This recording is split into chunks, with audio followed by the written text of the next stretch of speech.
Hello and welcome to the SEGA Nerdcast, episode 103. I'm Chrissy, editor of SEGA Nerds, and with me this week are my buddies, the Requiem and Marcin. How's it going, fellas? Good evening. How are you? Not too bad. We're also joined by special guest, Stephen Frost. How's it going, Stephen? Good. How is everyone doing tonight? Not too bad. Not too bad. Fine. So we're doing things a little bit different this week. As some of our readers and listeners might know, we're having a Batman versus Superman kind of showdown on the website this month in celebration of Batman versus Superman the movie, where we're going and reviewing all the different Batman and Superman games that were released on Sega consoles. But we wanted to take a special kind of break and talk about the actual movie itself that was released in theaters last week. We all went to go see it, and we wanted to kind of discuss it. So we're going to break it all down in about 5 rounds. Round 1, we're going to basically just give a general thumbs up or thumbs down, quickly talk about that. In round 2, we're going to talk about the things that we liked about the movie. Then in round 3, we're going to talk about the things we disliked. Round 4, we're going to talk about our thoughts on the critical response, because I'm sure everyone out there knows the game or the movie was pretty much critically panned, almost universally. A lot of people just did not like the movie, but we're going to talk about some of the critiques and stuff of that. And then to close out the show in round 5, we will talk about our thoughts on the future of the DC movie universe, kind of moving on from here. The movie set up a lot of different things, and there's lots of different places where they're going to go from here. And so we're going to talk about that, maybe compare it to Marvel, who knows. First and foremost, before we get into this, I want to make sure we preface this is going to be a 100% spoiler-filled discussion. Yes, correct. yeah. Yep. So if you're hoping for a spoiler-free review, not the place for it. Watch the movie first if you're someone that gives a shit about that, because we don't. Exactly. So if you have not... Oh, go ahead, Steven.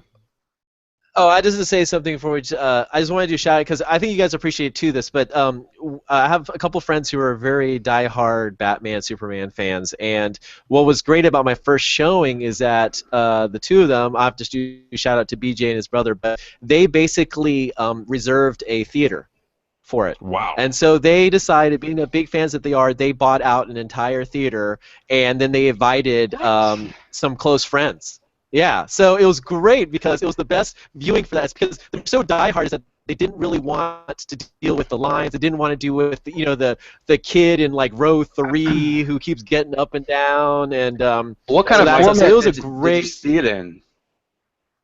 It was just a standard format, standard digital format. So I thought it was like you rented not an IMAX theater. It's like Jesus No, Christ. no, I don't no, have that no. kind of money. That's for Justice League. That's for Justice. No, Yeah. but I decided to do a shout out for them because that was like the optimum way I think to view it, where you're watching it with like I think 16 of your friends who are also big fans of comics and Batman, Superman. So it was just a great experience overall. That probably made the movie a lot more fun to watch as well, I'd imagine. It didn't hurt. It didn't hurt. It's always fun to watch something with a lot of like really hardcore fans. It makes the movie or whatever you're watching, or it makes it all the more better. So that would be a lot of fun. That's pretty cool. All the more better. Yeah. That's a Yes. phrase. It's all the gooderest. Yes. Yeah. Best. Yeah. So let's get into round 1. And let's go around and just give our overall thumbs up or thumbs down, and kind of quickly just summarize why we kind of give it that rating. So Steven, since you're our guest, we'll let you go first. So I'm gonna have to say, I'm sort of like in the 3/4 thumbs up thing, if that is actually an existing. Yeah, it's like not halfway, but sort of like 3/4. Because go into these things, these spectacle movies, and this is really a summer movie. I mean, granted, they didn't launch in the summer because they didn't want to deal with Civil War and all that other stuff that's going on, and they were smart to do so. But this really is a popcorn movie, a traditional summer movie. And when I go to see those, I have slightly different expectations than if I were to go see something else a little bit more serious or whatnot. And I think it delivered on that. Yes, did I have issues as a comic fan, as a moviegoer? I had issues that we can go over, but in the end, I really thoroughly enjoyed the experience. I ended up watching it again the second day on Friday, just because I was on a high from watching it. And so yeah, I mean, I think there are some really good scenes in there. There's a good job, I think, through the cast, especially Gal and I think Zach did a good job for what he normally does in relation to these types of movies. So yeah, I guess I would have to do it 3/4 thumbs up for me. Nice. Blake? Okay. I would say thumbs up. I'm not going to get in as much details. We're going to go into some more details in a bit, but Yeah, it's not a perfect movie.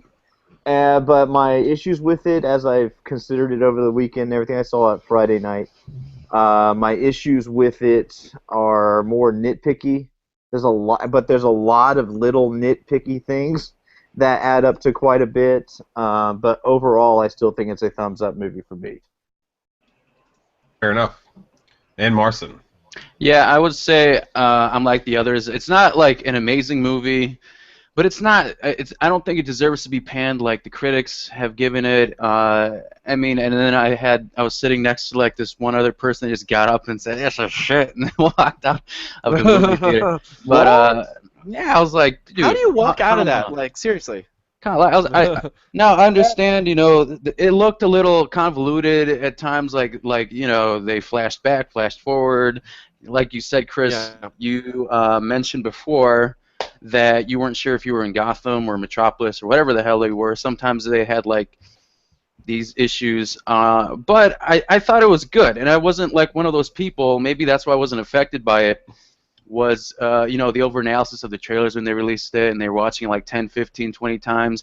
They're getting hyped up, and then when you get to the movie, they're a little disappointed because they were over-analyzing it. They built up these expectations, and then they were disappointed. But I was not one of those people. I saw the trailer once, and I was like interested in it because I do love Batman, Superman. I was never like the biggest fan, so I didn't really care for them. So I was like, yeah, it's a cool superhero movie. I'll go see it. And then I enjoyed it because I had little to no expectations on, what I was about to see. But I mean, Ben Affleck, I think, is a great Batman.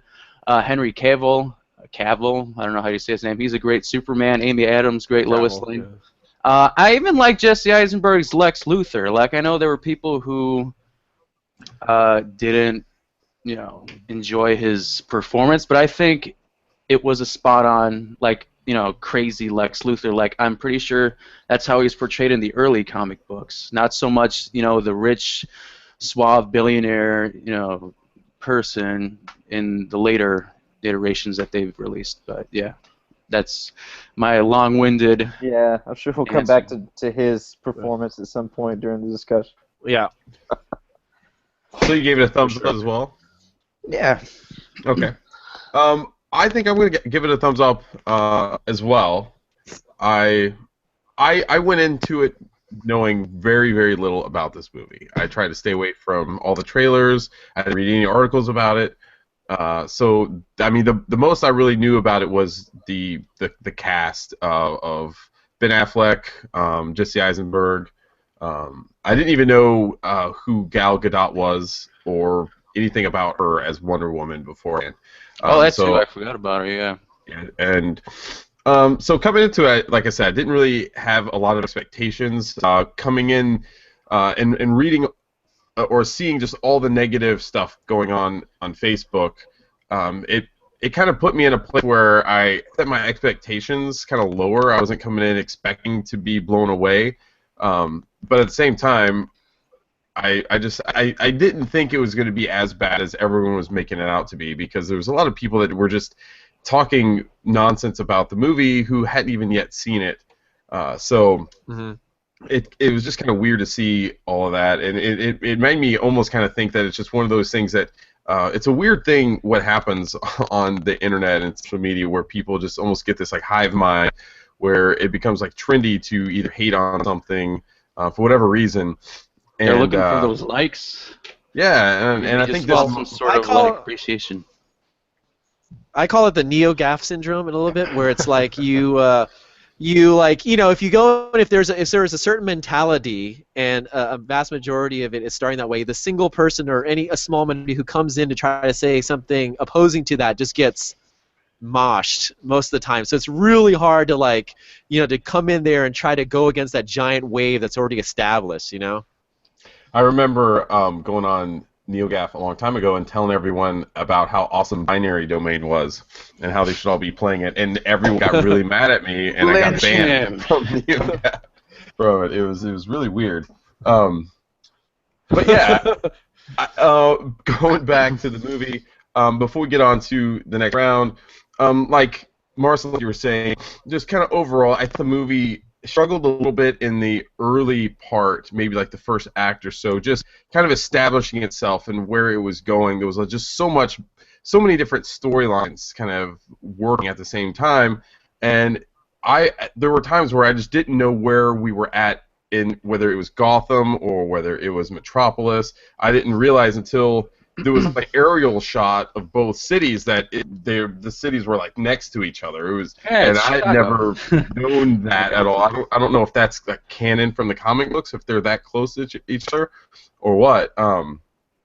And so, but once it kind of got past that setup, I thought it really kind of hit its groove, and the latter half of the movie I thought really was awesome, especially once it started really getting some of the action scenes and stuff like that. So overall, I thought it was a good movie. Definitely a lot better than what many people have been giving it credit for. So with that said, let's get into round two and talk about some of the positive things about this movie, some of the things that we liked. So Requiem, you're up first on this one.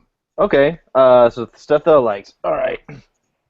We've already touched on this a little bit. I did like most of the performances in the movie. I thought Ben Affleck was great. Back when he was announced for the part, my first knee-jerk reaction was no, and then when Daredevil. Yeah, exactly. When Daredevil, no. I did come around after like maybe even that day or a couple of days later after I heard the announcement. Like, well, he's actually a lot better, and I came around to thinking that he might be okay. And after watching this, I'm 100% behind the Batman franchise with him helming it. From the Bruce Wayne and Batman perspective, I'm not at a point where I'd say that I like him better than the Dark Knight series Batman and Christian Bale, but I think he has the potential to be better. So I'm really excited to see what they do with that series going forward. The returning cast from Super... Go ahead. I was going to say, I think he's the best Batman, surprisingly the best Batman since Michael Keaton. I thought he did a better job. He did a better job than Christian Bale, which was really surprising just because of how much respect I have for Christian Bale. But I just thought that there wasn't a lot of depth to the character with when Christian Bale played him, and really, I guess you could say that. I mean, it's kind of tough because he was just so brooding all the time, and really, this was kind of the same. But I think, like you said, the potential is there with Ben Affleck. I think he did a really good job. Physically, he looks like a badass. I mean, he's intense. Yeah, this Batman, if you haven't seen it and are listening to a spoiler cast, okay, shame on you. But this Batman is intense. This Batman whoops some serious ass. He's like branding dudes. Yeah, he doesn't screw around. Killing people. It's awesome. So yeah, I was really excited for the way he turned out. Otherwise, stand-up performances. Jeremy Irons' Alfred was great. Gal Gadot, I'm happy with her as Wonder Woman. She didn't have as big a part, but I'm looking forward to seeing more of her. I'm curious, does Wonder Woman have an accent? Like, is she supposed to be... Because I always thought, like, she was supposed to be like like Captain America because they had her in like the red, white, and blue, and She's Amazonian, so you tell me what an Yeah. Amazon. I mean, I don't know. I have no Tell me- idea. Well, I they guess- sound I guess they sound Greek. exactly like Gal. Okay. Okay. Yeah, you know what? Yeah. No, So she's Israeli, Mhm. and I'm not sure how close that would be to a Greek accent if you're going to try to approximate whatever a Themysciran Amazon accent would be. Sure. Yeah. Yeah, exactly. We'll say that's I'm exactly not what an she sounds like. anthropologist. Yeah. Yeah. So other than that, one thing I really like about this movie, and I didn't think about this going in, this movie is structured so much differently than any other comic book movie I think I may have ever seen. It's you watch the previews and you think, oh man, these Batman Superman fights in this movie are going to be amazing, and they did some clever editing in the trailers to make you think that there's all these different ways they're going to fight each other, and you're going to get like 45 minutes to an hour's worth of them just beating the hell out of each other. And that's not what this movie is. Really, the beginning, well, most of the movie until what I'd say the very last act of the movie is like these two parallel stories of Batman and Superman on this collision course with each other, and they kind of bounce off each other a couple of times. Mm-hmm.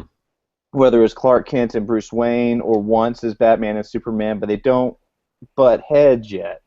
And I thought it was really interesting to see, those two positioned on this collision course, and then finally when they do fight at the end, it had a lot more impact than a lot of other superhero fight scenes have had in other movies. Maybe Civil War will have something like this with Iron Man versus Captain America. But this one being the first one, it was tonally different. It was narratively different when they fought. There was much more gravity to the fight. It's, you watch Avengers and Thor versus Hulk. It's like, yeah, Thor's beating up Hulk, and it's awesome. And they're punching people through stuff, and it's kind of funny. But there's not much gravity to the situation. When Batman and Superman are fighting each other, and I'm going to admit this, these are my two favorite characters, so I am fanboying out on it. When those two are fighting the way this has been set up, it almost was like I wasn't excited watching them fight each other. I was like, it's like when your mom and dad are yeah, fighting. exactly. I think I put that on Twitter at one point. It's almost like watching your mom and dad beat each other. Because I love these two characters, and they are Batman's out there to kill Superman. This isn't about trying to prove that he's right. It's not about a difference of opinion on how things should be. He's out there to kill him, and I was sitting there watching this thinking, oh my gosh, God, please just stop. It was a different emotional reaction for me. Why are you doing this? Yeah, I'm not. Guys. And it's weird. It's Is it very my strange fault? because I've read, comics where they fight each other, read The Dark Knight Returns, seen TV shows and other things where Batman and Superman fight each other. This isn't the first time they've done this. But this time, the way they set up, that was the first time I've ever had an emotional reaction to it like that, where I was like, oh my God, I just want them to stop. Because it was heartbreaking the way that fight It went. was really violent. It was rough.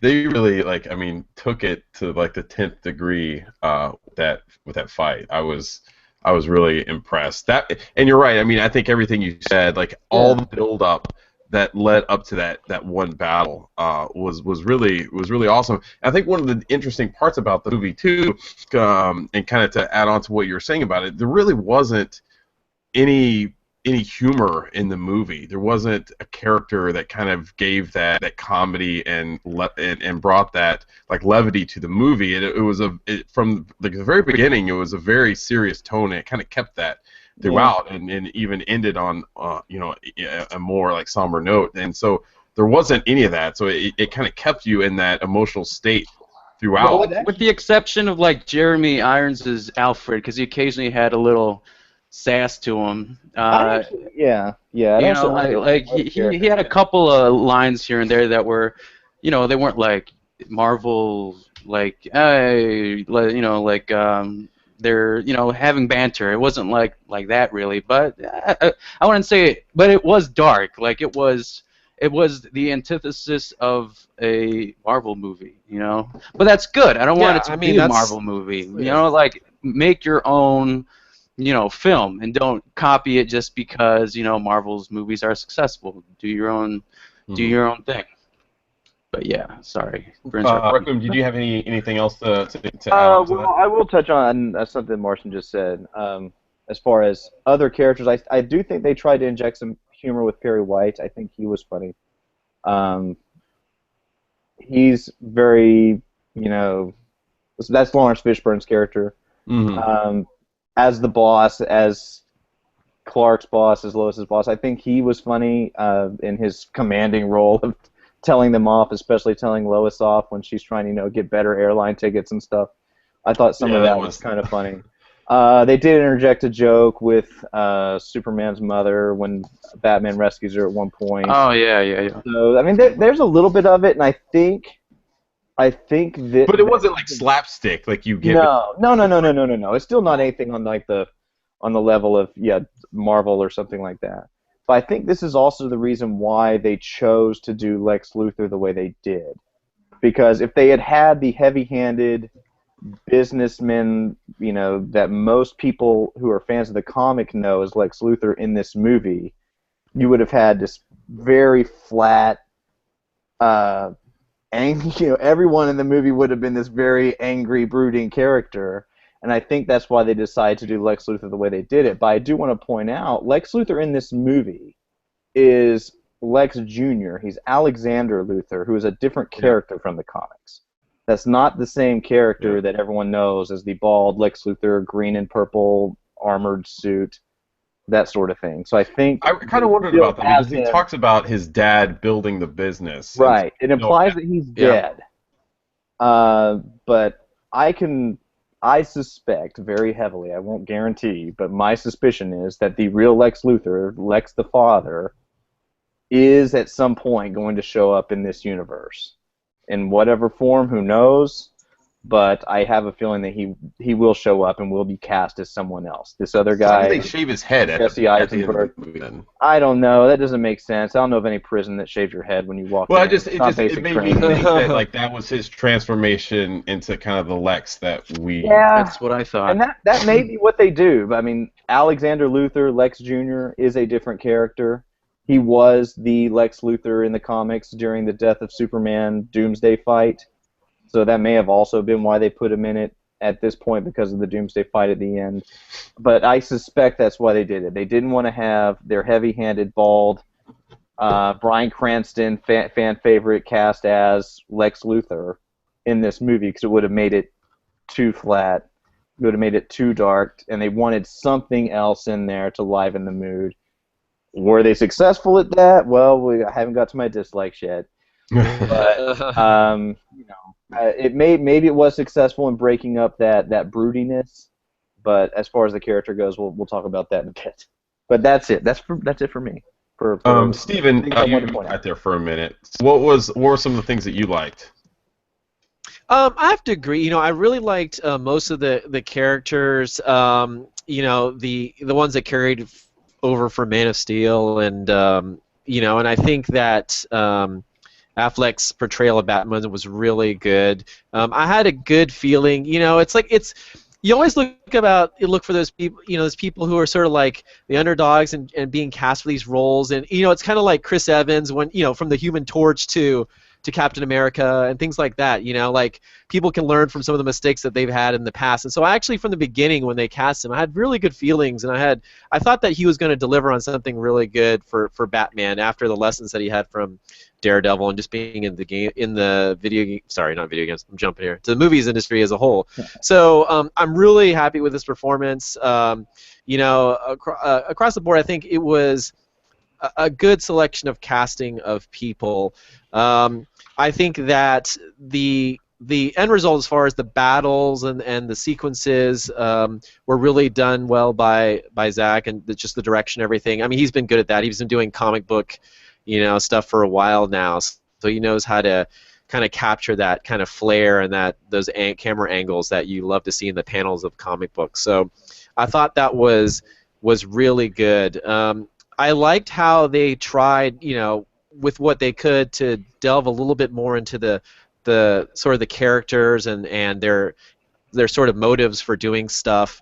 I mean, it was tough. We have a lot of characters on the screen, and and trying to fill the screen time with all of them. But I think they did do a good job of kind of peering into that a little bit more, and of course focusing on Superman and Batman and sort of underlying it. And I think they did a relatively good job kind of piecing together Batman. I mean, we'll get to the things that we dislike in a minute, but I think overall that journey of them being on the brink or on the edge of kind of like coming at each other and Lex kind of pushing them over that cliff really in a way was an interesting journey, and it sort of made sense from my perspective. And I liked the intro. I mean, we haven't really talked about the intro sequence. For those who haven't seen the movie, it's kind of like an origin-esque piece that he's kind of done. It kind of reminds me a little bit of Watchmen as far as trying to encapsulate what has happened in the past, in sort of a thematic and kind of wasting too much screen time, right? Because you're doing it during the credits roll kind of thing at the start of the movie. So I thought that was pretty interesting and kind of clever way of. Granted, we're yet going again over the Batman origin stuff, and I'm sure everyone in the world except maybe 6 people know what caused Batman to become Batman, but it was still kind of interesting to see the way that he was able to do that at the intro of the movie. I liked a lot of the sort of the character interactions. I love the moments where they kind of brought back in sort of the Man of Steel soundtrack. They started using it a lot, but those moments where Superman's talking with his mom, or he's talking with other folks, and it's those emotional moments that you can kind of hear that Man of Steel soundtrack in the background. I think it was a really nice contrast to the regular music that's in the movie, and it kind of just like brought those moments together and kind of made them a little bit more, genuine, kind of endearing in that regard. So I think just the musical, the score, the soundtrack, and the utilization of that was really good in this movie overall. So aside from that stuff, I think I have to agree with what other folks have been saying in that regard as far as the other things I like. So that's probably pretty much, I'm on the same page with everyone else in that regard. The Wonder Woman theme I thought was absolutely amazing when she came out. I forget the name of the song, but that completely pumped me up. Like I remember getting chills like when that came on, and then it showed her on screen and starting to kick ass. The whole crowd clapped when she showed up. It's funny. Fuck yeah, kick some ass. Every showing, I think people have clapped. And what's interesting, Guile did a tweet.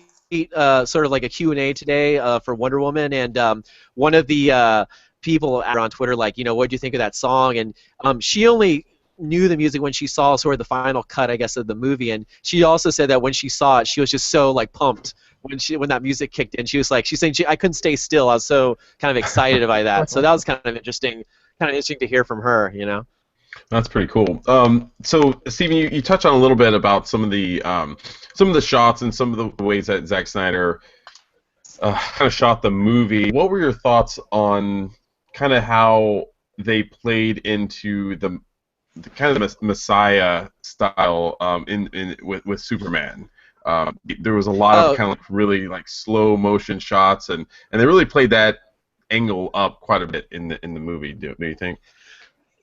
Yeah, no, I did, and I would say that in this case, he actually surprisingly did less slow-mo than I think he's done in most of his other movies. But it was interesting. I saw a comparison today to some of the sequences, with sort of like biblical kind of artwork in relation to key sequences with Jesus, and how the end sequence, how Wonder Woman and Batman are standing around Superman's body, and even the sequence where Batman is passing down the body of Superman to Wonder Woman, and on the ground there. It was very biblical kind of references in that design. So that was kind of interesting.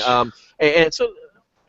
Yeah, and really again kind of adds that whole sort of Messiah thing, right? You've got like the big statue, you've got like you've got the opposing sides, you've got like this religious fervor of people like this, he's God, he's the Messiah, and then you've got this, obviously as all that, and fighting against that. So it was very sort of a, I think he tried to keep it light as much as he could, but definitely a key component as far as themes in this movie. It's very interesting. Yeah, in that one scene where that you were talking about with Batman passing Superman's body down after he died, I saw in the background that it looked like there were two crosses that were made out of. It looked like they had just formed out of the rubble in the background of that scene. Yeah. And my wife noticed it too, and we didn't discuss it during the movie. We talked about it afterward. It was just something that we both noticed. So I don't. It looked pretty obvious, so it seemed to be intentional, but just from I don't know necessarily what Zack Snyder was trying to portray with that, other than it just being kind of having some like religious overtones and stuff that scene.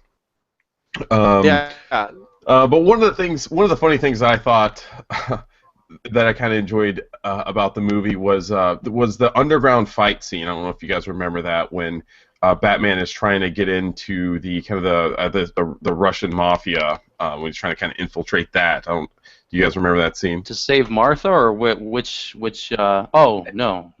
Towards the beginning of the movie, the guy who's working for I guess he's working for Luthor, right? Lex Luthor. The Russian. I'm having trouble remembering it too. I don't remember. So Okay. Well, anyway, so there's a scene where he's basically Batman or Bruce Wayne has to go underground, and there's a fight going on. It's this black guy. Oh, the Fight Club thing. The Fight Club. Yeah. Oh, right. Yeah, okay. Yeah. Okay, so maybe I should have said that. But anyway, so the guy that ends up getting knocked out is an actual UFC fighter. His name's Todd Duffy, and the only other movie that he's been, it was. Expendables? Never Back Down 2, and I'm pretty sure he got beat up in that one as well. But he got some of the most highlight reel knockouts that people have knocked him out, just like in the movie. It was really funny to kind of see that because it was very close to real life. If you just go look at Google Todd Duffy gets knocked out. Especially the one by Frank Mir is the one that I think that was one of his last fights. It was very similar to what ended up happening in the movie. So when that happened, I kind of laughed to myself. But a lot of people probably didn't realize who it was. But as just the avid MMA fan, I saw him and I got kind of excited about that. I'm trying to think what everyone else is looking at you. Like, why the fuck is he laughing? Yeah. But I'm trying to think of some other things that I liked that haven't been mentioned. Just going back to Gal Gadot, I thought she played a really great role. I think just casting was done really, really phenomenally. I can't think of anyone that seemed to be miscast. Jeremy Irons was awesome as Alfred. I think the relationship between him and Bruce, and then him and Batman was really interesting to see, just kind of how they both worked together. Alfred played a much more hands-on role in the actual missions that Bruce Wayne and Batman would go out on, even assuming control of the Batwing at one point, which I thought was pretty cool. And the overall fight scenes was great. We already touched on the one with Batman and Superman, but the one between them and Doomsday, I thought was really, really awesome as well. Just to see how how they all had to kind of come together and ultimately defeat Doomsday. And we'll get into kind of what we thought of him here in a little bit. But another thing that we didn't touch on was some of the vignettes that they showed of each of the other Justice League members. Kind of throughout. Yep. And that's kind of one of the things that the movie has been. Some of the negative reviews is they felt like it was basically just a means to set up this Justice League movie. So they took a moment where they uncovered all these encrypted files, and it showed video of Flash, of Aquaman, of Cyborg, and who am I missing? That's it. That's it. That was it. So what did you guys think Wonder of Woman, each of those? but I thought it was. I think that might have been one of my. I don't know. I'm still debating on it, but I do see how people had issues with them trying to fit everything into this movie. because there are so many different parts that that are here. First, you have a new Batman, so you have to kind of quickly explain the origin of Batman. Then they throw in Wonder Woman, they introduce her, and then you got they show Justice League members, and I could see how people were kind of turned off by the fact that there was just so much thrown at them in like a 2.5 hour time span. But I think that was the first time I also saw the characters and who was portraying each Justice League member. I think with the exception of Aquaman, because I was like, hey, it's the guy from Game of Thrones. That's all I know him from. Jason Momoa. Yeah. I think he's a great Aquaman. Cyborg, I didn't really see. It was kind of, I don't know, I couldn't really tell. And you can't really tell based off that his clip. dad. Yeah, I mean, you couldn't really tell based off that. The Flash, same thing. And obviously Wonder Woman, perfectly cast. I thought I was excited for it, and I could see why. But Marvel also did things where they set things up. They have an entire schedule. They're like, all right, well, we're making Iron Man 2, but we're gonna throw in this to tease fans about the Avengers movie. They do it in those movies too. Maybe they do it a bit better because they have multiple movies to tease it, as opposed to just a Batman versus Superman with a new Batman, and and introducing all these characters. It does seem like it could be a little convoluted, but I don't know. I'm looking forward to it. I didn't think it was that bad, but I could understand why some people were a bit turned off by it. Fair enough. All right, let's move on. Okay, never mind. No, go ahead. Well, no, it's all right. It's all right. Go ahead. All right, it wasn't going to be that. I don't slow it interesting down. anyway. Yeah. Round 3. What we disliked. So, Marcin, we'll come back to you. Why don't you start us off? Me? Yes. Oh, I thought you said we'll come back to you. You. Okay. Right now. We're coming back to you right now. Like, what are you talking We're about? live on the air, Marcin. Okay. That wasn't coffee I was drinking. Well, I do dislikes. I do think, like I mentioned before, I mean, I guess it just kind of, seamlessly went into this. I do agree, or I do think that there were.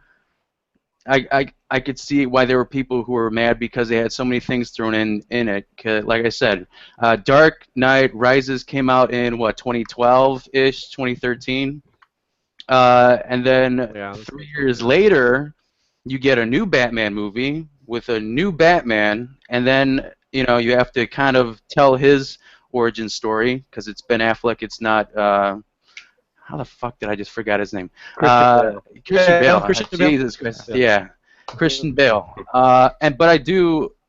I mean, I like Ben Affleck more than I liked Christian Bale. I also like the way Batman sounded in comparison to Christian Bale, because I think the gravelly voice that he forced, it just seemed a bit comedic, and people have made fun of it in various YouTube videos.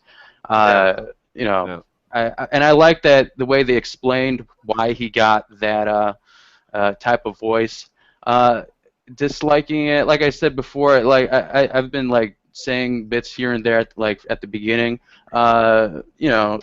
Like we said, the pacing maybe a little bit. It could be a bit more seamless, but yeah. I mean, overall, I liked it. Like, I didn't think it was like as horrible as people thought it to be. But okay, there's one thing that I saw on the outline. I didn't like the way Doomsday looked, in my opinion.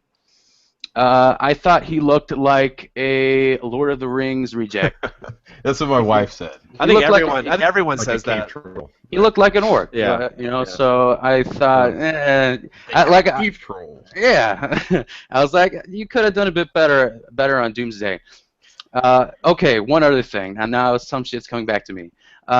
They killed Superman technically twice. They nuked the fuck out of him, right? And I thought he might have been dead. Now he regenerated, and then they stabbed him and they killed him again. And then at the end of the movie, you could, how they had the bits of dirt rising from the thing. I was like, okay, Coffin. well, what was the Yeah. point of killing him? And then he's gonna come back. The thing is, though, I thought, okay, so Superman gets his power from the sun, right? That's Yes, Yeah. how yes, it works, right? yes. So wouldn't thermonuclear energy kind of be the same thing? Like make him Super Saiyan? I don't think figured, so. like, yeah, make him more powerful. I mean, I'm not a nuclear scientist or anything like that, Then but your it just opinion I isn't would valid. think that Just stop it. not.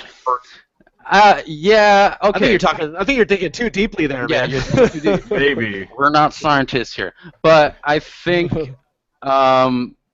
What was I gonna say? So also the time it took for him to get better when he got nuked, it was the same like fight scene, and then he got stabbed by Doomsday, and was it like a day or two later, and then he gets resurrected. I mean, at the end of the But we movie. still don't know. We don't know really what. Well, but what else could it be? Like you won't zoom in on his coffin and then see dirt rising. It's not like, oh, he's still dead. He's coming back. I don't know. Like, what else could they be teasing? I honestly don't think it could be anything else. Pee Wee and- Herman's gonna jump out of that coffin. Oh! No, I don't think so. They have the movie on Netflix right now. Yeah. But that was my problem. I was like, why does it take like this quickly for him to like, recover from a nuclear explosion, and then he gets stabbed in the Well, the chest? sun was right there. It shone. Yeah. I don't know. Unimpeded sunlight. Maybe he was outside the ozone layer. I don't know. that was my other issue with it. But other So than one that, thing that I thought was pretty neat during the Batman versus Superman fight, and this is something that, I guess, going back to like looking too much into things, is once Batman really weakened Superman to the point where he was almost like a normal person, Batman was beating the shit out of him because it seemed like Batman had, from a technical standpoint, Batman is a much better fighter than Superman. I don't know if Superman has ever really gone through any type of training other than just being really stronger than everyone else and can just beat the shit out of them just from pure strength. But Batman, like once they kind of got an even playing field, Batman was able to just kick the crap out of him, and I thought that was kind of neat to see that, And then once Superman kind of regained his strength again, he was able to beat up Batman just because he was just that much more powerful than him, but. I wouldn't thought call that it was kind of fair, though, because, I mean, if you expose him to kryptonite, that's like him just getting kicked in the balls repeatedly. So it's not well, like... I'm saying it just kind of like it brought him down to Batman's, I guess, level in a way. You know what I mean? To the point. But I thought that was... Yeah, I don't know. Kind of I don't want to say before I forgot. Going back to Doomsday, what do you guys think about just his origin in this? Because in the comic books, I think he just came from another planet, didn't he? Didn't he just pretty much show up one day and just start beating the shit out of everything? Yeah, he's imprisoned in something, like in a meteor or something. It's been a while since I read that one, but he's in a green suit. Yeah, that sounds right. He's tied up, and then at some point busts out, and then just starts killing everything. See, he's And he totally kills like an a orc, lot because he even came out of killing a like lot this of carcass superheroes, type thing. right? Like, they made it just look like an orc. They put him in like a hibernating shell thing, and then he came out of it, the ooze, like how they were making the orcs in Lord of the Rings. So that didn't help matters at all. But yeah. But they basically, the way it ended up happening though is Jesse Eisenberg or Lex Luthor kind of had it was basically a baby between him and what is his name from Man of Steel? Zod. And so it's like basically if Lex Luthor and Zod had a baby, it's what would come out. He's got his eyes. Yeah, exactly. That whole sequence is just weird, and I mean, I'll come back to it when I talk. But it's just like it's another one of those areas where like they just skip over. Like it's kind of an important point where like people who, even if you're comic fans, but especially if you're not, like you're like, what the hell is going on here? Like I don't get this. Okay, I remember this ship from Man of Steel. Okay, it's kind of flooded here, and he's got access to it, but like. What's going on? Like, you know what I mean? Like, they have this device that's going to take genetic material and just build stuff, combinations out of it. Yeah, whatever gets in this water, whatever the fuck, placenta juice. I don't know what the hell it was. But the Genesis Chamber, they did explain it, Man of Steel. And if you haven't seen Man of Steel, I definitely suggest it for anyone listening. Watch that first. You will not understand this movie if you haven't seen it. That's true. And yeah, that was one of my points. Thank you for taking that from me. Well, good. That was I'll take it Chris's all. negative. You have to watch Man of Steel.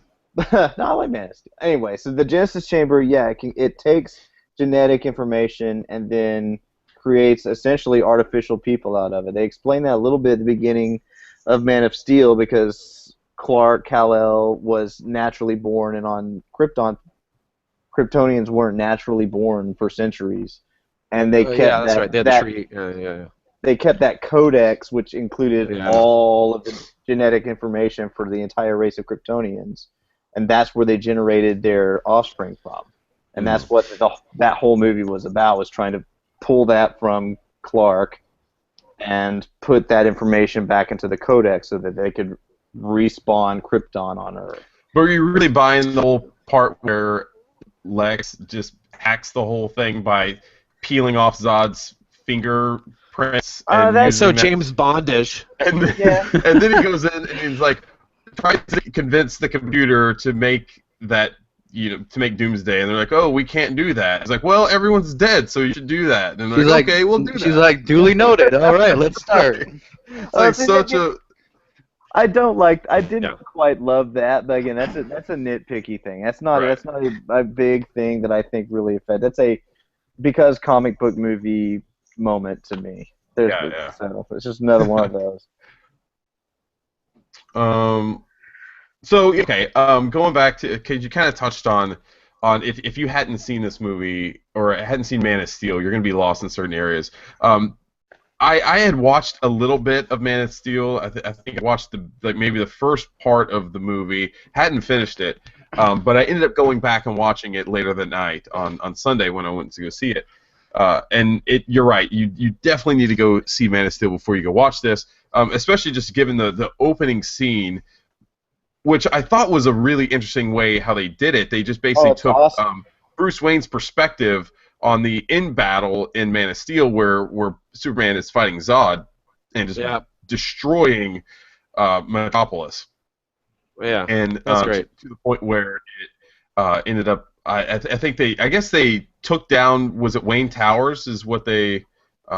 The insurance, whatever insurance, one of their insurance companies or something like that. I don't know what. It wasn't Wayne Towers because it was in Metropolis, right? But it was a different company that he had owned, and so it was really neat. And that's kind of what set up all of Bruce Wayne's hatred towards Superman, is that he ended up just throughout, I guess in his perspective, in his mind, he was responsible for all of the people who relied on him to be killed, and so that was kind of the impetus for what launched the rest of the movie. But I thought it was really neat. But if you had gone into this movie not having seen Man of Steel, you would have been completely lost. I'm like, why? Who are those people flying around fighting? And you're like, okay, that's Superman, but who's that guy he's fighting? And it's like, okay, this is just it wouldn't have made any sense. So. That was one of my negatives. A lot of it relied on you having watched Man of Steel coming into this movie to really get the full effect and kind of get the full context of some of the scenes. And the Genesis Chamber scene was another good example of that. You really didn't know what this was, and I don't think it really explained it a whole lot. So I just want to comment on that opening scene though of Bruce Wayne running through Metropolis. I thought that scene was darn near 100% incredible. I loved everything about that scene. The emotion on Ben Affleck and just him running into the cloud of dust as everyone else is run away from it, and it really reminded me of 9/11. Oh yeah, of course they were absolutely trying to pull those strings. Yeah. And grabbing the girl, saying, we're gonna get your mom. Where's your mom? And she's crying, and she points up at the busted building, and he's like, oh shit, never mind. Yeah, he's so pissed. Well, I hope we have a dad. That anger on his face. It was so good. It's it's perfect. A really incredible viewpoint on what was going on, seeing like what a real human being would be seeing on the ground. When you're watching Man of Steel, it's all fun and games. They're punching each other through buildings. Punch them through the building, and they laser each other and all that sort of stuff. But in reality, that's a good point. It'd be an absolutely terrifying moment for anyone else involved besides a movie watcher if you're looking at something like that. Yeah, I mean, in relation to that, which is a bit weird, like it's this is some of the stuff that I sort of nitpick a little bit, but there's little scenes like that where basically like him chasing into it and driving through is like totally awesome and well done, but I find it a little bit crazy and absurd that like there's this alien device that's basically destroying the city, and I don't know if they are extremely loyal to him or what, but basically, like, the entire, like, Wayne staff of that building is waiting for a call from their boss to, like, get permission to leave the building. Like, what the, like, well, there's like, always... what the, he's got a call, you know? You think they have like, some sort of, like they have fire exit drills and tornado drills, but if there's like a fucking monster, they don't know. Yeah, there's the drill. Well, there's the drills of the shelter-in-place drill, which are like active shooters and stuff like that, and then there's the escape. So maybe there's like, fuck yeah. So this is a shelter-in-place, or is this maybe they were just doing? I'm also always wondering why people just kind of stand there and then watch. It coming down. Like there's a giant destruction device. You have people, but they're like, let's just stare at it. Maybe I'll die, but hey, it's every movie that I see something like this, whether it be this movie, Independence Day, or anything else, and it's taking place in an urban environment. I'm yelling internally at the TV or the movie screen, saying, "Just open a manhole and get in the sewer." That is like the safest. Just go to the sewers. Go there. Just turn your brain off, man. Just turn your brain off. Who I would have been, that guy that when Wayne comes off the helicopter and the guy gives him the car, I would have been that guy who just gets back on the helicopter and just takes off, immediately to another area, To the Batmobile. It's like crazy. Yeah. They don't pay me enough for this. Like, it's crazy. One of the other things that some people have kind of discussed is the dream sequences with Batman, and so I want to get your guys' thoughts on that. I think there was 3 of them in total. One of which some people were saying was the opening where he was with the bats. They were saying that's a dream. Yeah, that was a dream. Then he had the dream inside of a dream where he.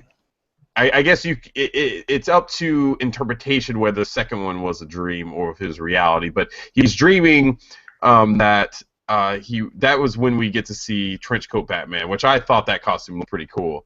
But he's in like it looks like a post-apocalyptic setting, almost like Mad Max in a way. But he's coming to I forget what he was trying to get at the time. He's trying to get, kryptonite. Wasn't he trying to get kryptonite? That's what it was. Yeah, he was trying to get that kryptonite. But then Superman comes with all of his like SS-looking soldiers and starts killing everybody.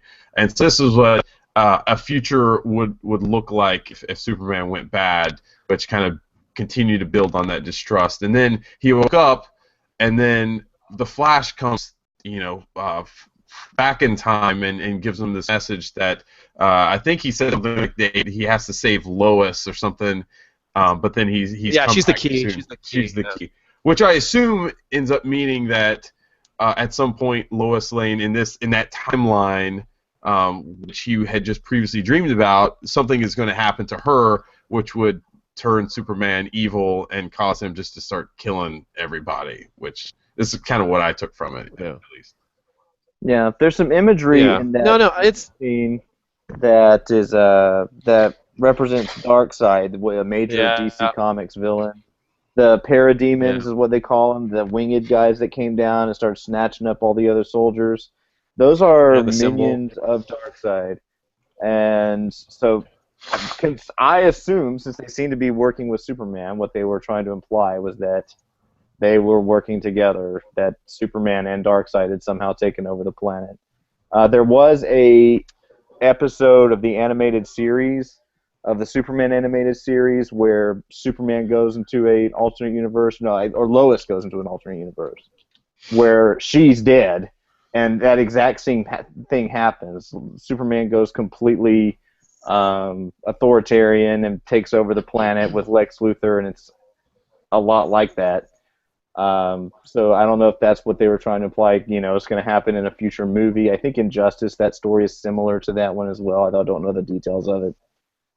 But I think it's supposed to be prophetic. I don't think it's necessarily just supposed to be a dream, especially connected to that flash warning. I think Mhm. at some point they're going to touch on it again, that it's not just dreams. Somebody somewhere is trying to reach out to Batman mentally, and there are certainly characters that can do that. I just don't know which one it was in the sense of this, in this movie's context. Steve, what was your opinion on the Fat Bat suit? So sorry, on the just those dream sequences or the. Or both. All of them. So I mean, this is the tough part because this is sort of one of my sort of issues with this movie is sort of the inconsistent kind of way that Zach is trying to portray this information to people. Like he slows things down and he'll show, you know, he'll show he'll show Bruce Wayne's sort of origin story kind of for Batman, which we've seen, you know, much before. But he also seems in a lot of ways he wants to he knows what is coming down the road in Justice League or whatever the plans are for the DC extended universe, and he wants us to get there as quickly as possible, you know. And I think that his attachment, I mean, he's obviously a big comic book fan. He's very attached to that, and I think, unlike Marvel, who's I think a little bit slower in sort of how they dole out this information, I think Marvel makes sure, for the most part, that the hand that they're holding is still holding on. You know, they're kind of slowly pulling him through this universe and adding characters and stuff. And I think Zach's problem, especially in this one, is that he kind of jumps ahead and loses the person he's trying to bring with him along the way sometimes. And I think those dream sequences, you know, while he's very, you know, he's loving of the medium and comics and stuff, it's really jarring, I think, for people who are just casual people coming to see this movie, right? I think that most people are going to see that sequence and just wonder what the heck is going on. The same with, you know, the Kevin Costner sequence where it's his dad, right? Which seems a little bit out of place, but these sequences are interesting as far as, you know, giving a little insight. And sure, the whole dream sequence with the Flash and the future and the dark side symbol, you know, sort of the symbol leading etched in the earth and stuff like that. But you have to be a hardcore fan to really understand that this is a dark side connection. If you're not aware of that at all, which I think a lot of people are not, you're like, what the hell is going on? I don't get this at all. Who are these people? Who are these flying creatures? And that sequence goes on for a fairly long time. You know what I mean? It's not like it's a short, kind of abrupt dream sequence. It goes on for quite a few minutes. And Superman's involved. And I think people watching it are going to come out like completely clueless as to why that was in there and why it was necessary. And then the Flash showing up, and it's really hard to kind of tell it's the Flash initially. Like, if you're taking that by surprise, even the first time I was looking for it, I'm like, I think that's a Flash, but he's got like battle armor on, you know, and he raises it up, and you're like, is that a Flash? And it comes so abruptly too, and you're like, whoa, is this real too? And why is this? Who is this character? And why is he saying this to Bruce? And then they show the Flash again, you know, in modern day, in those files that Wonder Woman has stolen from Lex. So it's this weird, like, kind of ebb and flow of, like, you know, like jumping forward and going back. Like, you'll show Bruce Wayne's origin, but then you won't show him that he's like a really good detective and analyzes people's weaknesses, right? This isn't something you really saw that much in the sort of the Dark Knight trilogy of movies, right? Batman Begins. He was cool. He had gadgets, but I don't think you really get a sense of the detective in him, how he researches people, he learns their mannerism stuff, and that's what he uses to defeat them. And that's why in the comics he's got, like, you know, he knows the weaknesses for all of the Justice League members and stuff, right? That's his thing. He's really smart at that. You see that in the fight with Superman, where he's got like the sonic weapons and he's got the traps laid out for Superman. He knows exactly where he's going to end up, right? He's got that kryptonite spear and he throws it into the ground exactly where they're going to end up, because he knows the battle's going to end up there, right? Because that's his thing. But Zach jumps over that. He doesn't ever show the casual people, like, how is Batman this smart? What differentiates him from Superman? Like, you know, like, where is this work in understanding Superman as a foe, and how does he know what Superman's weaknesses are and things like that, you know? So, I mean, if I had to say a big sort of weakness, and that goes with the dream sequence, is that it's this really stop, go, stop, go, stop, go. It's like, you know, he's running a sprint, and then someone at DC, you know, or Warner Brothers is like, well, whoa, slow down, you're jumping ahead too much. You know, you're getting lost, and so he slows down a little bit, and he fills in, you know? That's kind of a weird thing, and I just felt that while I liked it as a fan, I liked those dream sequences. I almost wish that he would have left those out in favor of some other sequences that sold the current characters and sort of their backgrounds a little bit better. That's a good point. Anyone else have anything that you want to say on your dislikes before we move on? I would like to say something. Well, sorry. It's okay. It's okay.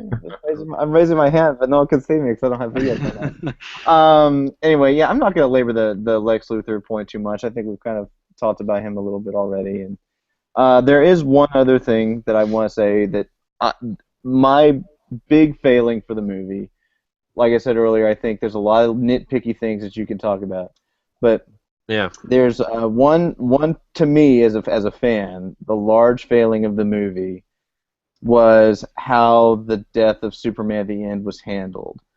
And I'm very glad I don't have my video on right now because my wife laughs at me because anytime I talk about the death of Superman, I start crying, and I cried in this movie. So there you go. I cried in this movie. There are other full-grown human being dudes in the theater that were crying and admitted it afterwards. So, I teared up a bit, but I didn't it didn't come out of my tear ducts. But I was right. I gotcha. Yeah. My point is, there shouldn't have been a dry eye in the house when Superman dies in this movie. That is one of the saddest comics I've ever read in my life. It still hits me just thinking about it now. Anytime anything references that moment in comics, I have an emotional reaction to it.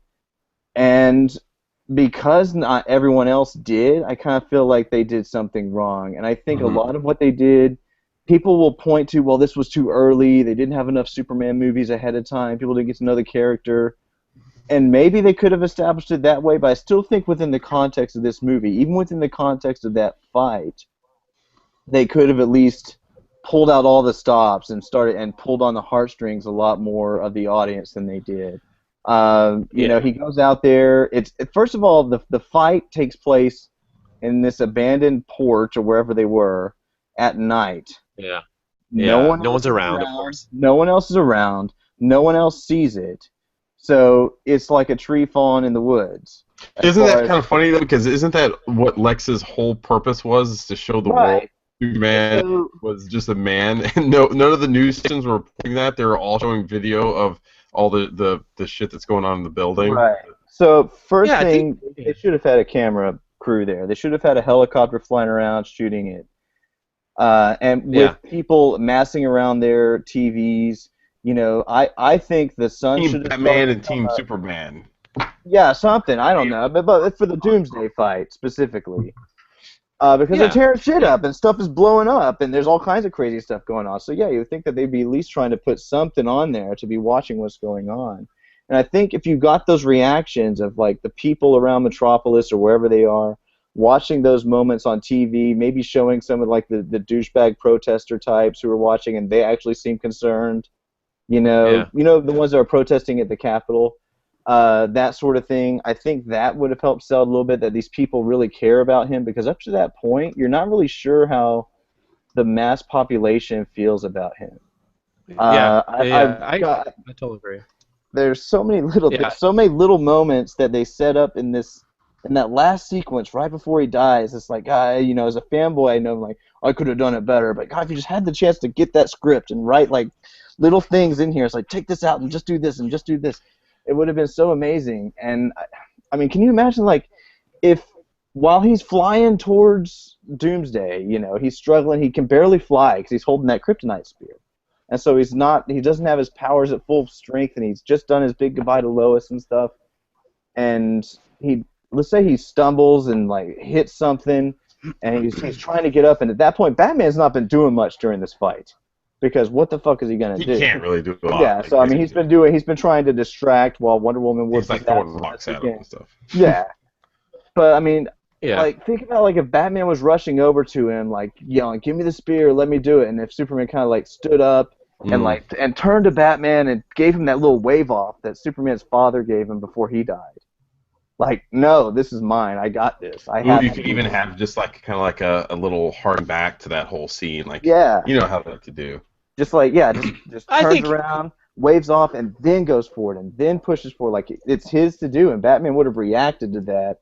And I think that would have sold the connection between Batman and Superman more than their mothers being, the same name. That blew my mind, though. By the way, Yeah, I yeah. never made that connection. Yeah, I haven't either. That's pretty funny. I have to agree. Like, I think you're totally right about the human factor of it, and it's. I think that would have added a lot. I mean, I hate to bring up kind of a cheesy movie, but you bring up like Armageddon, right? Bruce Willis movie, and I think what makes those moments in that movie. I have to bring this, and this is the only time that Armageddon's gonna be referenced with Superman v Superman, but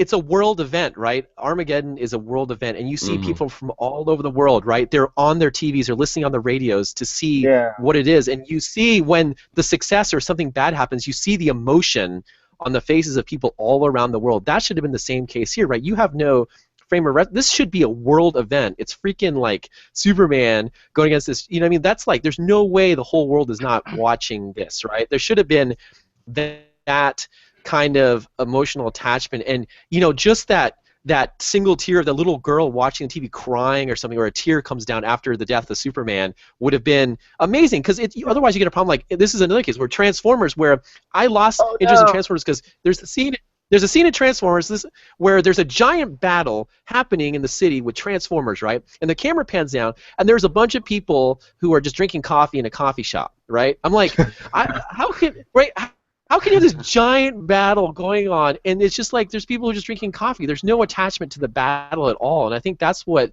this death of Superman is like. There's no human attachment or importance, and because there isn't that in the movie, you kind of don't feel that same wave or obligation to feel the same way, I think, when you're watching it. That's a good point. That is a really good point. And the only thing I think I have to add to that is I definitely think the way you kind of laid out what they could have done, Requiem, would have worked. But I think if they had just saved Doomsday for a Superman movie where they could have really played that whole up, really took the time to build all of that and spent that investment and to do all the things that you had mentioned, I think that would have made it all the more impactful. And I don't think that I don't know what's going to end up happening with Superman leading into the Justice League movie. If they plan on having him still killed off for the Justice League movie, or if they're going to bring him back, it makes even less sense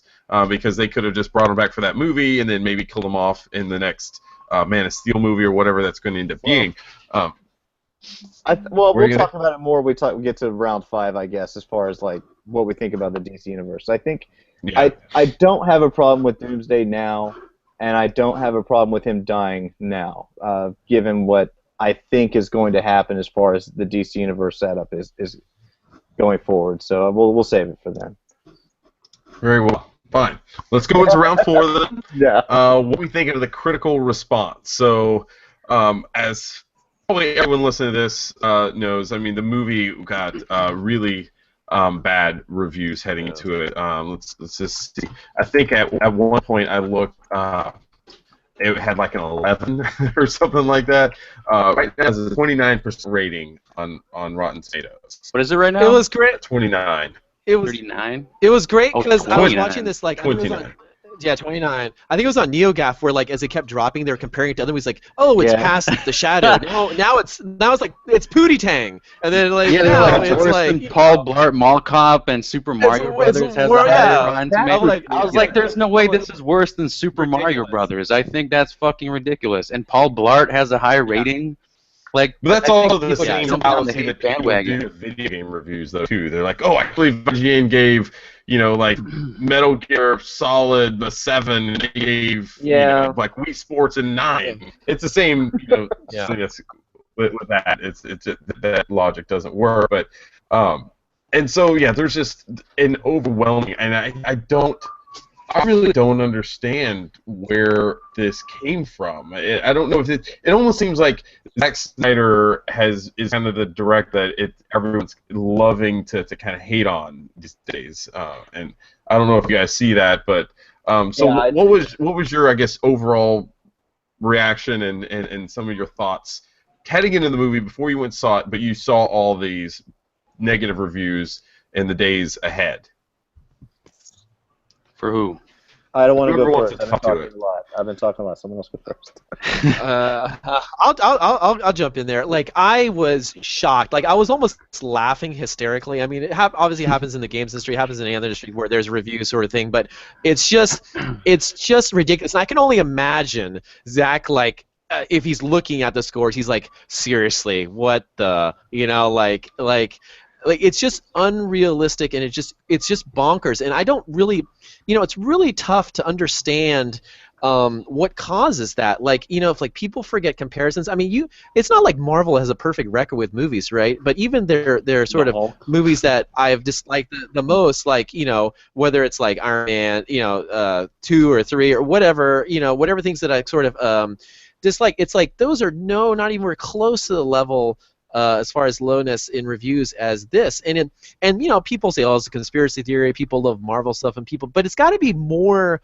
It's got to be more than that. And it's just like, it's a really weird, when you see situations like this, I don't know if it's because it's just cooler to say, like, because everyone's so hyped for it, it's just cooler to say, like, no, like, you guys suck. I don't know what you got hyped for, but I wasn't hyped for it, and thank goodness for that, because this thing sucks. Haha, Zack Snyder fooled you.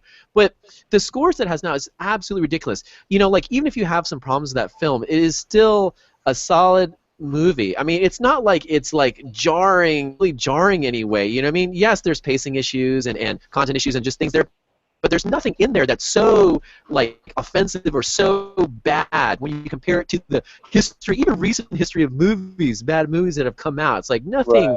Right. This is nowhere remotely the same league, I don't think. So it's just I completely sort of disagree with that. Do I think it deserves like a super high rating? No, of course not. But I think that the level that it is now is just completely ridiculous and unfair for, I think, what they managed to accomplish, and especially in relation to the past DC movies that have come out, Green Lantern, etc. Yeah, Green Lantern. That's a good comparison to that. Marcin, do you have anything to add to that one? I was just like looking up the Rotten Tomatoes, and I was like comparing it to other Batman movies, and I'm like, I think it's better than Batman Forever.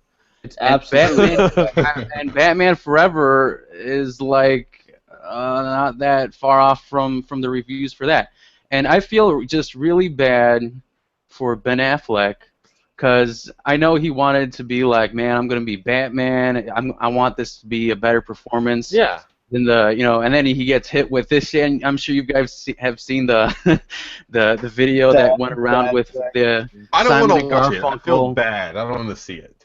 And so basically, they're doing their press tour, and you got Henry Cavill and Ben Affleck sitting down, and you got the journalists asking questions. And halfway through the interview, they said the reviews came in, and he said that they weren't good.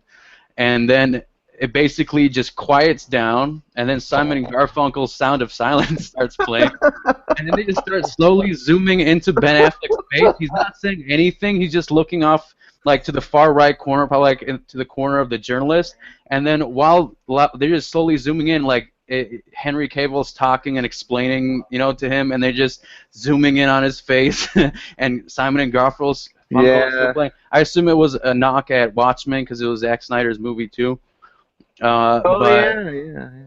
Yeah. I just felt bad for Ben Affleck because I think he was the best part of the movie, and most people He was great. Yeah. who went to see it said Ben Affleck was the best part of the movie. So I wish he had a standalone movie, and like maybe he feels bad like this was his first going, and then he had to get this sort of reaction, and I feel bad for him because it wasn't bad. It wasn't like fucking Paul Blart Mall Cop. It wasn't fucking Super Mario Brothers. Like, I don't understand.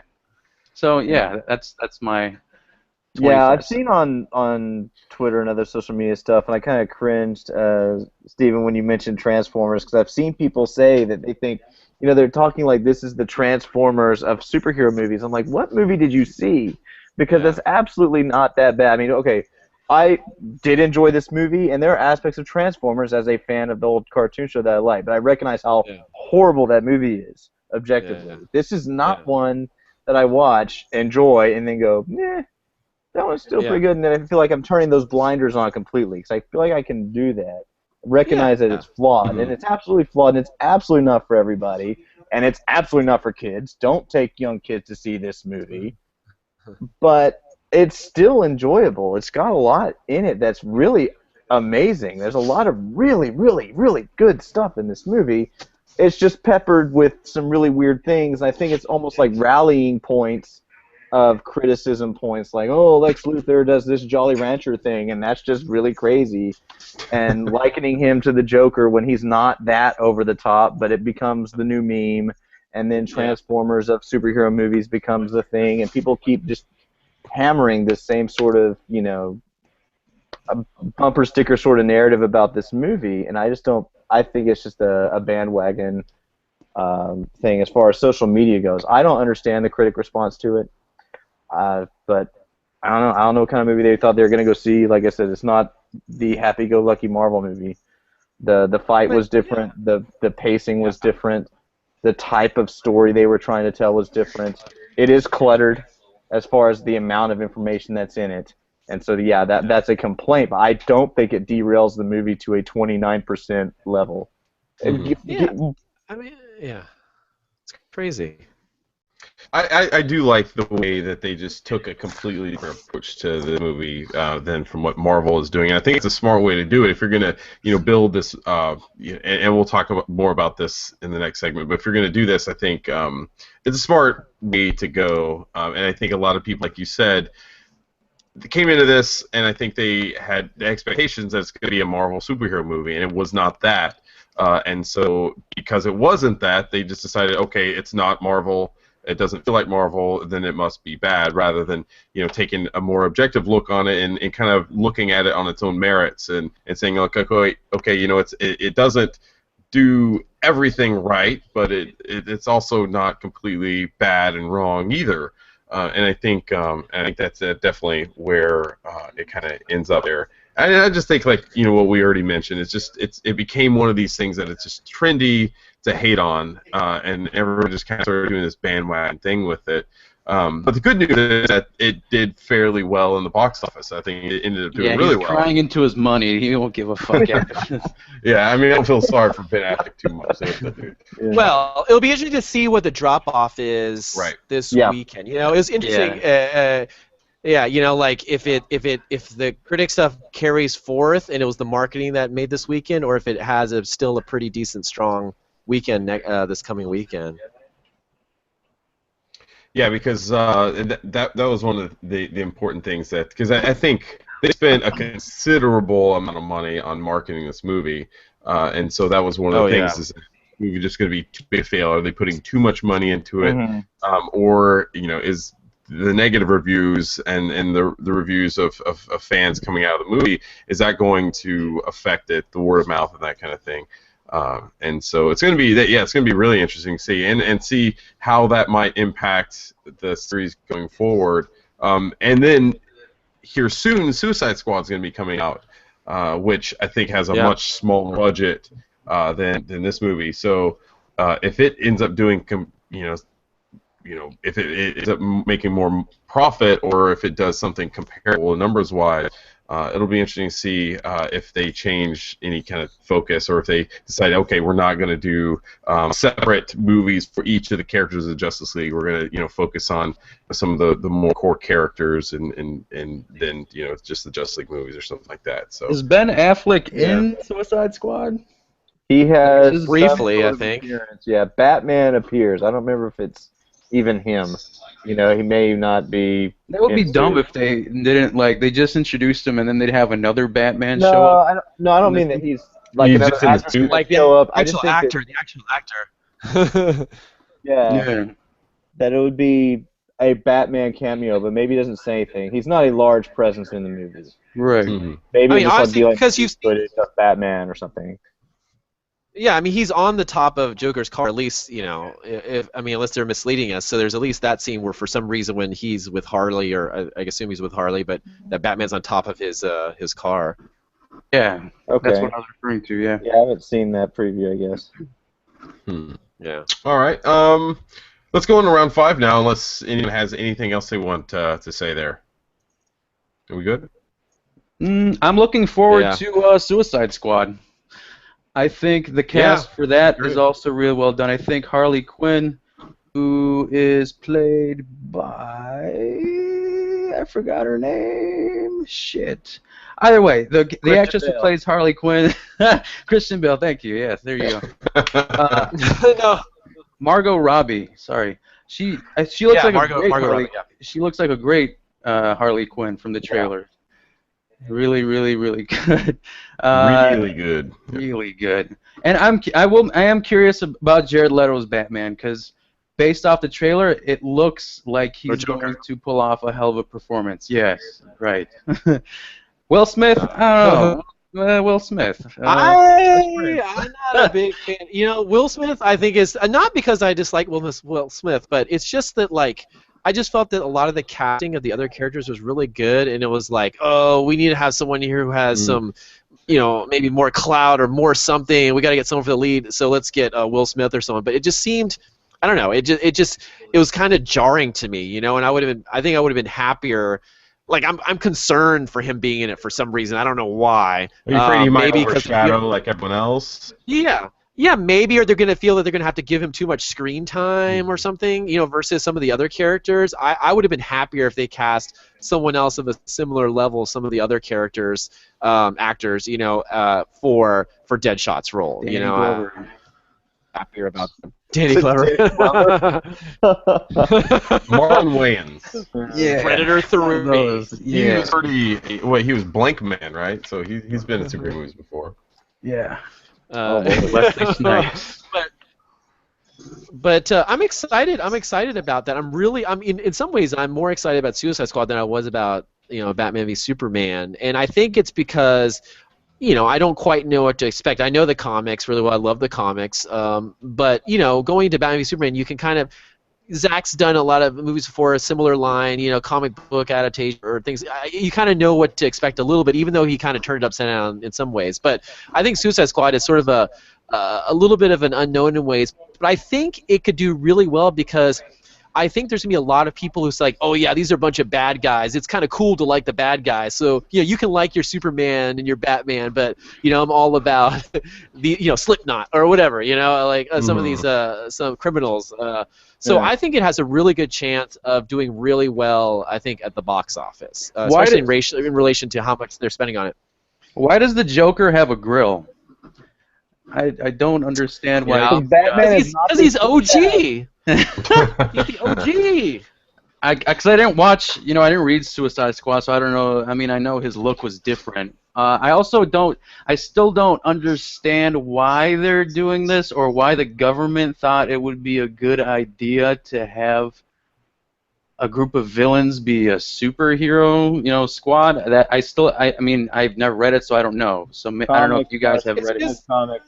It's just like, you know, it's just that idea of Amanda Waller has that basically, like, she's got all these criminals. Here's an opportunity to, like, you know, no one cares about these guys, basically. You know, here's a chance for us to, like, send them out on these missions where we expect that they'll die. You know, we don't want any sort of, you know, we can have deniability on that because if something happens, you know, it's none of our guys really doing it. So it's a kind of a safe kind of thing for them, and they can get sent into these shitstorms where if they die, no big deal, and we could always say, yeah, we're shortening your sentence, your life sentence or whatever it is. Haha, that makes you feel better, but we're just going to basically use you and abuse you as we need to whenever we want because we're the government, right? And we have we can do this because no one cares about you because you're the scum, right? Right. Oh yeah, that makes a bit of sense. Yeah. Let's move on to round 5. What we think of the future of the DC movie universe going forward? Well, we touched on it a bit with Suicide Squad. What's the one what's after Suicide Squad? I don't think they have anything else. Wonder Woman, right? Wonder Woman. Justice League Part 1. So it'll be next year, though, like, right? There's nothing else. 2017 is Wonder Woman. Yeah. 2017, yeah. June 2017 is Wonder Woman and Justice League Part 1. Apparently, Part 1. Yeah. They better hurry on that. I mean, if he's just starting, I mean, geez, like you better get cracking on that. They start filming Justice League next month, Yeah. Yep. Okay. and I think Wonder Woman's done. I think they filmed it. So Zack Snyder is Yeah, also it's pretty directing close. Justice League? Yeah. Hmm? Yeah. Oh, okay. Yeah, Aquaman is... So wait, Justice League comes out in 2017, and then they're releasing movies based on those characters after the fact? Yeah, they're doing the reverse of Marvel, or the opposite of Marvel, where Marvel wanted you sort of to feel for these different characters, and then they form the team, which is probably the better way to go. But unfortunately, due to the DCU's accelerated pace here, I don't think they really have a choice, and they've got to like sell these guys as a cool team, and then say like, hey, you love this team, why not watch an Aquaman movie now? And so you think it's Yeah. like a marketing decision, right? Because if they released an Aquaman movie before the Justice League, they figured it won't be as hot because it's Aquaman. No one People cares. joke about Yeah, exactly. Aquaman. Which is weird. Go ahead. Yeah, but it's a weird thing. It's a weird thing because like the same people said the same thing about Iron Man, right? I mean, honestly, Right, they did. Like yeah. Iron Man at that time was like a second or third tier character, right? And Marvel's like, well, we don't have the rights to some of our cooler characters, at the time. So we've got to make this guy cool, and they focus on that, and they did. And I think that Warner Brothers is just afraid that they're not able to do that. Like they aren't able to take Aquaman or Cyborg or whoever and right now make a cool movie. And I think that they also are on such an accelerated pace, having seen the money that Avengers made, to make that group movie. And I don't think there's time right now. They're just like, we got to get a Justice League movie done, and then we can worry about the rest afterwards. And I think that instead of planning the next 3, 4, or 5 years, I think they're still kind of playing it by ear and just kind of going step by step, versus Marvel, which regardless has some sort of outline or plan that they're heading towards, and they're taking it a little bit more methodical than Warner Brothers and DC is. I think. And they just to be fair, Marvel has that plan now. I don't think they had that plan when for sure. Iron Man 1 was released, and so you got to give DC and Warner Brothers a little bit of leeway. Say, okay, they're starting this now. They've got Man of Steel. They've got Batman, Superman. That's it. They've only got those 2 movies to spring forward from, whereas Marvel had Iron Man and the Incredible Hulk. Those were the first 2, I think. So their path forward, I think, for them was much less clear, and it has since crystallized, and they've got these big Wave 1, Wave 2, Wave 3, however they want to term it. Mm-hmm. Yeah. Sure, DC, but I think. The point. Sorry, I guess the thing I wanted to say is that I just felt that even from the beginning and to your point, is that they took it one sort of movie at a time. Mm-hmm. Especially the early days, like they said, okay, we got Iron Man, that's a success. What's our next one that we have to make sure is good, and what's the next one we have to make sure that's good? And now that we've managed to get a couple of these movies that people really like, we can start planning the future. And I think that, Warner and DC are thinking a little bit far ahead without having that one movie. Hopefully this is it. Batman v Superman is that decently sized success, but they're kind of planting their stakes way ahead before they have that solid ground to stand on, I think. And I think that's probably their biggest problem right now. So. Yeah, that's good. Good point. I mean, it's tough to really kind of argue with that. It's unfortunately DC that and Warner, they're playing catch up right now and trying to match what Marvel and them have been doing with their movies, and it's going to be tough to do at this point. But I think the right approach would have just been to maybe just take it slow and continue to build it. But I don't necessarily think it's a bad move to go ahead and do this movie, jump into a Justice League movie. I think it's going to be sometime. Is it late next year that they plan on doing Justice League? It's late 2017, I think. I think Wonder Woman's first. Wonder Woman's in June. I don't remember exactly what the date for Justice League is. Mm-hmm. I like the idea of doing a Wonder Woman movie. I think it's going to be really good. I'm really excited to see that. Just the little bit that we saw of Wonder Woman in this movie really got me excited to see a full movie with just her. And I think she's really interesting. The one character that I don't really care too much about is going to be Cyborg. I think I just never have been too interested in his character throughout all of the Justice League. But I definitely want to see an Aquaman movie at some point as well. So I think they've got room to go through this, and it's going to be interesting too if they expand it beyond. I don't know if they've talked about that, if they're going to expand it beyond like the Justice League and these core characters at some point. Well, they're already doing it with the Suicide Squad, but I don't know. Yeah, they're talking about doing a sequel to Suicide Squad, so you imagine that there'd be something else coming from that, and Green Lantern Corps comes after the Justice League do. And I'm not sure if there hasn't been a Green Lantern cast yet. So if they're filming Justice League next month, I don't think Green Lantern's in it. No, I would be surprised. I think they're gonna. Yeah, I'd be surprised if it was. I think a lot of people, when they think about DC and Warner Brothers' path forward, are getting a little bit too hung up on Justice League being the same movie for DC as Avengers was for Marvel. Mm-hmm. And given the way this Batman v Superman movie ended, with Superman dying, I think the path forward for Warner Brothers has become a lot more interesting and has made that Justice League movie a completely different movie than the Avengers. I don't think it's going to be a giant earth-shattering fight, 2 hours long of all these characters just showing up and fighting things. I think it's going to be a very different movie with Batman and Wonder Woman trying to go around recruiting these other people. Maybe successfully, maybe unsuccessfully. Possibly they're unsuccessful in JLA Part 1, recruiting Aquaman, for instance, which would make sense given his character, and then he goes off and does his solo movie. But, they're going to have this big shadow over them. They're going to have the shoes of Superman to fill, because who wouldn't follow him into battle as far as, these other heroes? So I need you to come with me. I'd let him do all the work, man. And you get behind behind him and you go. But if it's Batman and Wonder Woman, no one in this universe knows who Wonder Woman is. And Batman is this crazy dude that they all think is a lunatic. He murders people in this movie, and it seems like he's been out of play for several years. At least I got that impression from this movie. So why would someone like the Ezra Miller version of Flash, respond to these guys and go, yeah, this sounds like a really great idea. I think there's going to be a lot. That JLA Part 1, I don't have any idea what that movie is anymore.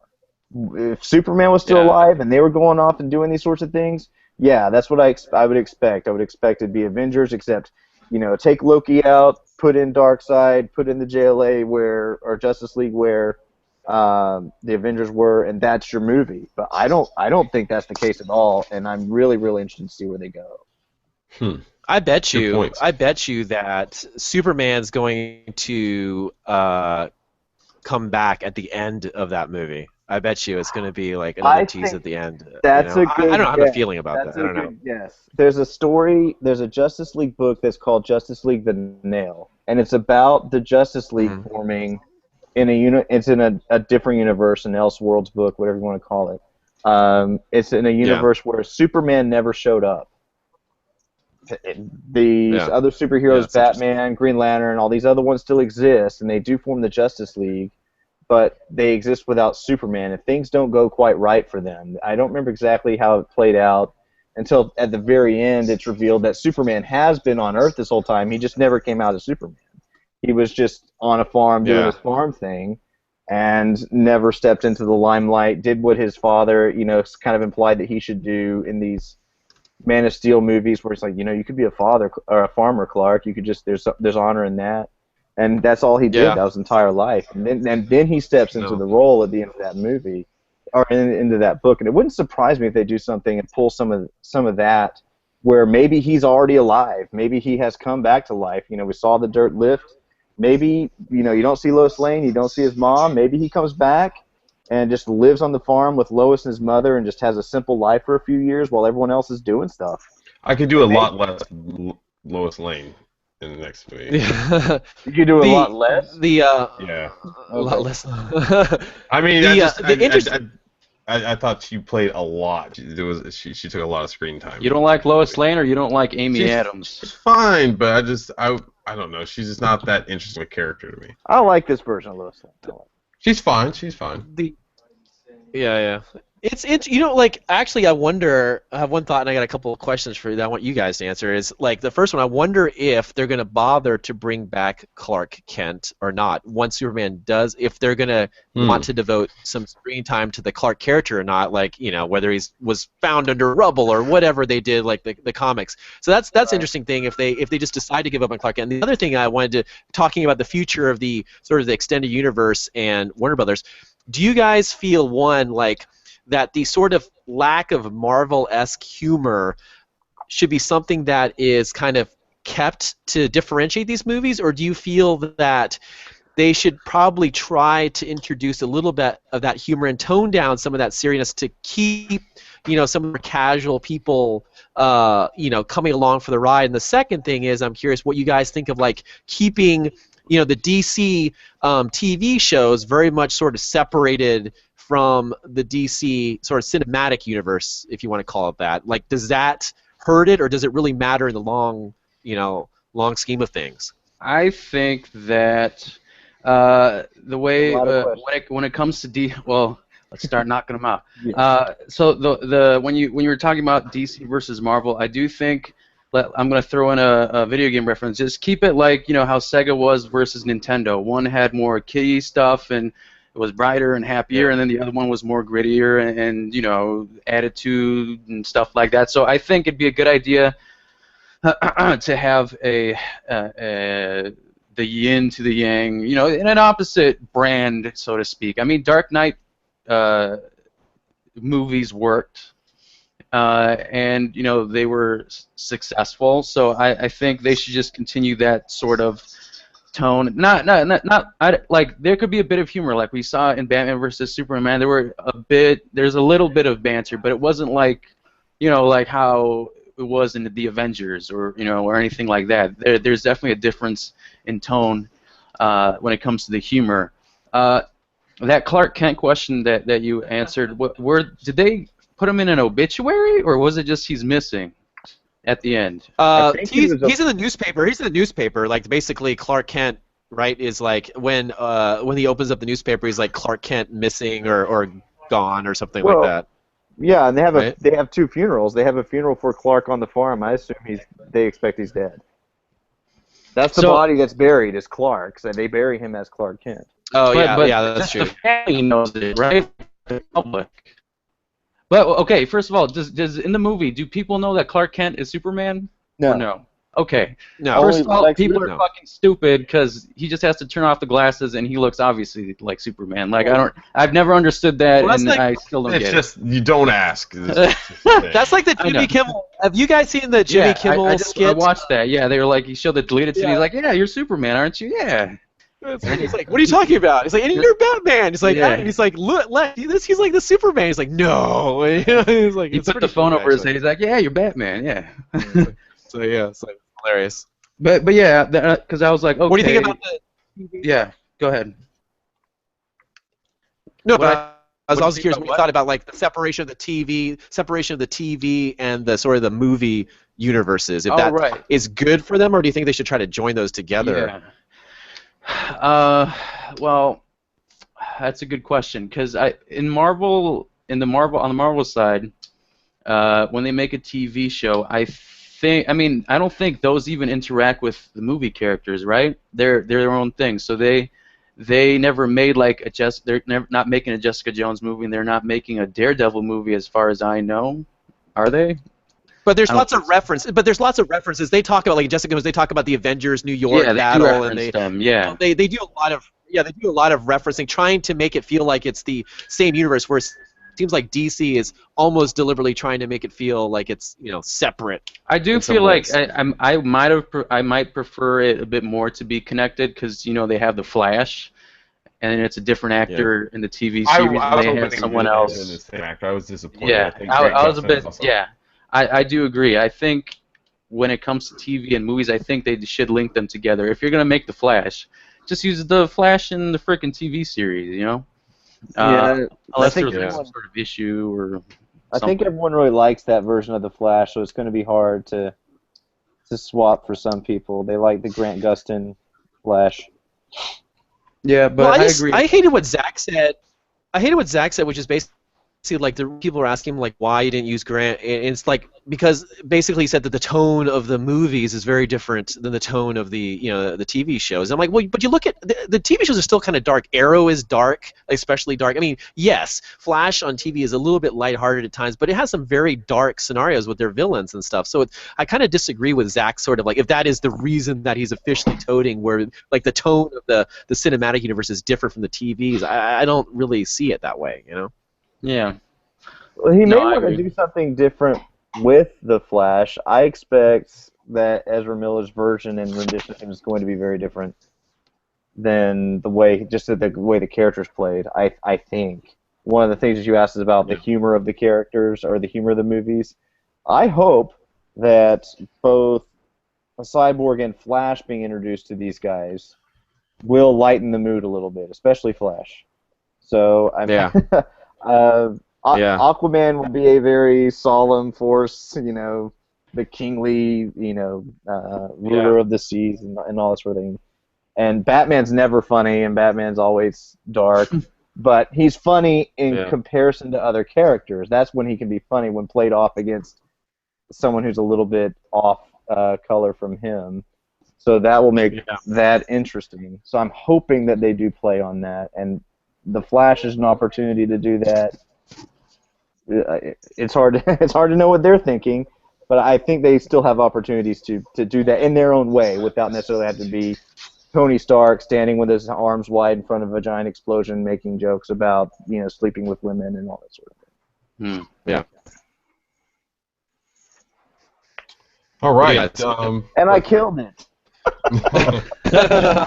One thing I'm interested, just kind of before we end, I think they said that when it comes out on Blu-ray and DVD, there's going to be like 30 additional minutes to. Yeah, it'll be over Batman 3 vs. hours long. 3 hours. I'm really excited to watch that. Actually, I'm really excited. Did you guys see the sequence that was released? What was it, yesterday or whatever? The one with basically what looks like Steppenwolf, right? Which is basically the lieutenant for Darkseid, and they had the mother cubes. Is that who that's supposed to be? Yeah, I mean, if you look at like the horns, and I mean, he looks different. But if you look at the shape of the horns and the armor, that looks pretty similar to what he wears in the comic. So I believe that would be him. Yeah. Okay. Yeah, you can see it on YouTube. There's a video that Warner Brothers released of Lex Luthor essentially when he's being arrested, and he's inside the Kryptonian ship and he's talking to somebody or whatever it is. It's like a 30-second, maybe a minute long deleted scene, and I didn't know who that was, but actually that makes sense that that's who that is. It's Steppenwolf. Yeah, and he's got basically the mother cubes which allow him to transport out, so it's like it dematerializes him and warps him away. So it makes more sense when you see that. It makes more sense. Luthor saying like, "Look, the bell has been rung. They know." Because without that, you're like wondering at the end, right, when he's gone all crazy in the jail cell, like what are you talking about? Like who knows or what? But I think hopefully when those scenes are added in, it'll give a lot more context to those comments. Yeah, it makes sense. Yeah, it also implies though that he didn't get those from the Kryptonian ship. He had to have gotten those from somewhere else, because I don't see why the Kryptonians would have had those on their ship. And that might explain where Lex Senior is. Yeah, it could be I mean, who knows, right? It's interesting, and it makes sense that they cut it out. But I'm very interested to see what the full R-rated director cut is going to be like. I wonder if it's going to feel a little bit more fleshed out or not. Yeah, I think a lot of people's complaints about it is that it seems to jump around, about the cut version of the movies, that seems to jump around too much without enough characterization. I'm hoping that longer version will add that back in, like the longer version of Watchmen did. Yeah, exactly. So, we'll see. All right, I think it's probably a good spot to end the show this week. If you guys have any comments or anything like that, be sure to let us know in the comments for the podcast post on the website, or you can tweet to us on Twitter. It's at Sega Nerds, or on Facebook, it's facebook.com/SegaNerds. Or if you want, you can email and give us your thoughts. It's SegaNerds@gmail.com. So I think it's going to be it. Steven, thanks again for coming on the show. I had a blast. It was awesome. Yeah, for sure. Before Justice League. we'll come back, and hopefully before Wonder Woman 2, we'll find another movie that we can all dissect. Suicide Yeah, Squad. for sure. Yeah. Yeah, there you go. Will Smith, Jared Leto. Yeah. So let us know Yeah. if you guys would like us to do a Suicide Squad review and focus spoiler podcast. So you let us know what you want.